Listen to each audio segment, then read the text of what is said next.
Have you always wanted to get gorgeous photos like this, where the lights in the background create this beautiful and artistic blur? Well, get your camera ready because today I'm going to teach you a little thing called Bokeh, and I'll even show you a fun photo shoot idea which will prove to you just how easy it is to get this desired effect.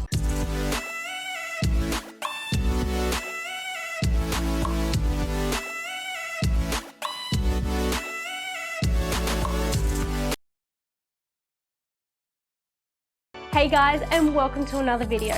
So, what is Bokeh? Well, I'm glad you asked. Bokeh is where the bright highlights of a background are transformed into orbs of light as a result of a blurring effect. This is achieved with the use of a wide aperture which creates the out of focus background. But let's dive a little deeper into this explanation. The shape of these out of focus light orbs is created with the aperture blades within your lens. So if, for example, your lens has an 8-blade configuration, then your bokeh will have an octagonal shape. For this reason, if you want your bokeh to be completely round, you need to use a lens with more aperture blades to make the shape as circular as possible. Now let's talk about how to actually get bokeh. For this, you need a shallow depth of field, meaning you need to use a wide maximum aperture to increase the amount of the image which is out of focus, therefore creating the bokeh. Be careful though, if you have a wide lens with apertures such as 1.4, this can overdo the blur to the point where you can no longer make out the details of the highlights in the background. So in saying this, it's still a good idea to let a small amount of detail in so you can make out the shapes of the light orbs. A handy tip to remember is the closer you and your subject are to the background, the less blur you will get. So you need to keep a bit of distance between your subject and the background. Alright, so now the theory part of this video is done, let's jump into the practical component and do a fun photo shoot. I'm excited for this because I've actually never done it before, I've only ever read about it. So let's go set it up. Hey guys, so this is my little DIY photo shoot setup for today. Now before I go through it, I just want to firstly apologise. Sorry if you guys can hear an echo, and sorry for the not so flattering area. It's the biggest space I have in my house at the moment, so this is where we're doing the photo shoot today. Alright, so let's jump into it. I have my trusty ironing board, which I'm not too sure if you guys can really see it, but I'm using it on an ironing board because it's the longest table I've got for today. And then I have my drying rack, which is what I'll be using to drape the backdrop over. So this is the backdrop I'll be using. It's actually like a table cover. And then you've got your LED lights. And then I have a really cute teacup, which will be my prop for today. So cute. I actually got that for my 21st birthday from a friend. It's gorgeous. And then obviously you have a tripod because we may need to use slow shutter speeds. So we've got that. I've also got the remote if that is the case, so that way I'm not touching the camera while I'm taking the photo. So that's good to have as well. And then I've also made these little black cutouts which will go over the end of my lens. So these are cut out in different shapes. So I'll show you what they're for in a minute, but I've also got some blue tack to tack them on the back of on the end of the lens, sorry. Alrighty, and today I'll be shooting with my D3400 because I'm using the D5100 to film currently now, and I've also got my GoPro set up here. So this is the D3400 that we'll be using. Alright, so I guess I'll show you guys how to set up for today. Just get all this on the floor. So basically, you just want to drape this over the top like that.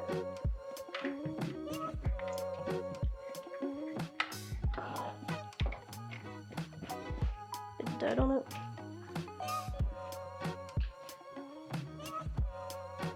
And ta-da! Just like that, backdrop done. Might need to close these blinds.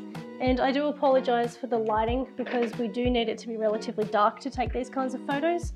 So I'm sure that was a very flattering angle of my armpit, sorry.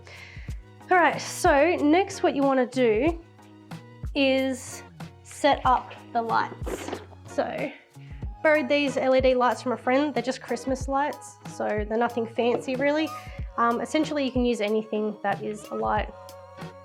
Get creative. Alrighty, so we'll just take a little bit of it.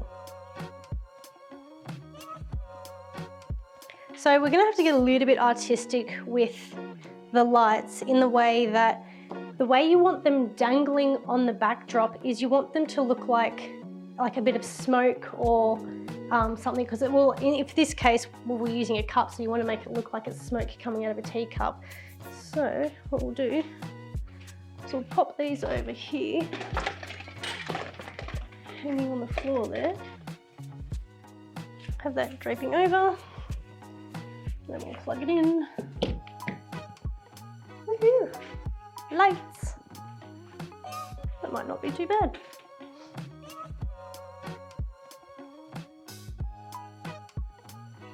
Yeah. Let's set up the camera and see how we go. So now you want to set up your tripod to be the same height as the table. So we'll see how this goes. Apologies if I've stepped out of the camera. Yeah, I have. I feel like I'm apologising a lot in this video. I apologise for that. Alrighty. That's probably about a good height. Alright, chuck the camera on. Alright, now we'll set up our subject, which is this gorgeous teacup. Alright. So for now, we'll just plonk it there. We'll move it forward and backward as we see fit. Alrighty.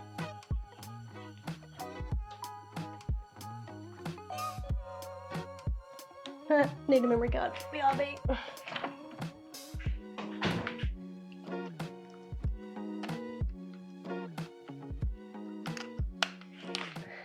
Alright, now we're ready to rock and roll. Alright, so I've just spent some time adjusting the lights and making sure I've got the teacup sitting where I want it. The way that the lights look, it's actually quite cute. It looks like it's actually smoke coming out of the teacup. So now I'll just quickly run through the settings with you. Alright, so I hope you guys can see that from where the camera is. So what I've done is I've actually set the ISO to 100, and the reason why I've done this is because you want the image sensor to be quite sensitive. So if we leave the shutter open for a lot longer, you'll find that the tea lights will actually be they'll come out a lot brighter, and you'll get more bokeh, and you'll find you might get a bit of a starring effect. So I just want to play with that a bit to see how we go. Next is the f-stop, or the aperture. For this, I've set it on my lowest setting. So for me, I can only go as low as f4. For you guys, you might be able to go down to 2.8 even. And in terms of the shutter speed, I'll probably adjust that as we get closer to shooting. So once it's pointing at the subject. So let's go ahead and take a photo. So just going to frame it up a bit. So what I'm doing is I'm doing a portrait shot. So I've got the base of the teacup at the bottom of the photo, and then I've got the teacup probably about in the first third of the composition, and then you've got the tea lights taking up the other 2/3 of the composition. So let's just get this all focused up and ready to go, and then we'll take a photo and we'll see how it looks. All right, I'm going to need my remote for this one. So we'll set it on the remote setting. Alright, so the first photo was an epic fail because I forgot to take it off I forgot to take it off autofocus. So round 2. That actually looks really good. Yeah, I like that. So let's do a little test. Let's keep making the aperture smaller and smaller and see how it actually affects the bokeh in the background. So we've just changed it to f5. We'll give that a go. Alright, and now let's change it to f8. Now let's see how much of a difference that makes. See, now as you can see, the bokeh in the background has actually gotten a lot smaller. So let's look at the first one, see how the bokeh is a lot bigger, whereas these ones is becoming a bit smaller because the background's becoming more and more detailed now. So that's what I mean by the larger the aperture that you use, the better effect that you're going to get in the background, because it just puffs them up and makes them look a lot fluffier and blurrier. So another thing to note is to keep the background nice and black, I've noticed that I needed to make it a whole stop underexposed to keep it black. So otherwise you start to see, because I've got some light coming in from behind the blinds, so you can actually start to see the light coming in through the tablecloth. So you might need to do that as well, but I guess if you're in a much darker room, you may not need to do that. But I just noticed that for me, I need to make it a whole stop underexposed to keep the background nice and black and to get the lights to come out nicely.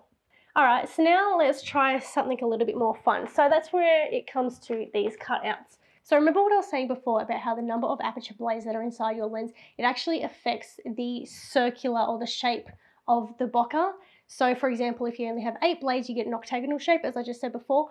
Well, apparently you can actually change the shape of the bokeh just by attaching these to the ends of your lens. So first I want to try the star one. This is really dodgy blue tack. Anyways, so let's see how we go. It didn't work. Okay, what's going on here?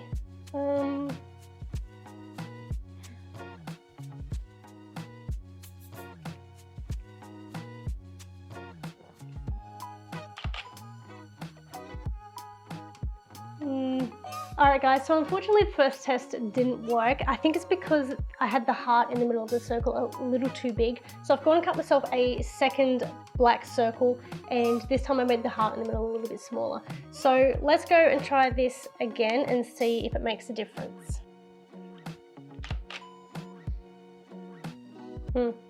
Alright guys, so unfortunately this isn't working. I don't know why. It's either showing too much light in the background, or you can actually see the card intercepting in the photo in the bottom corner. So I'll show you guys what they look like. So give it a go and let me know if you ended up getting it to work and what you guys did to make it work, because I really want to give it another shot.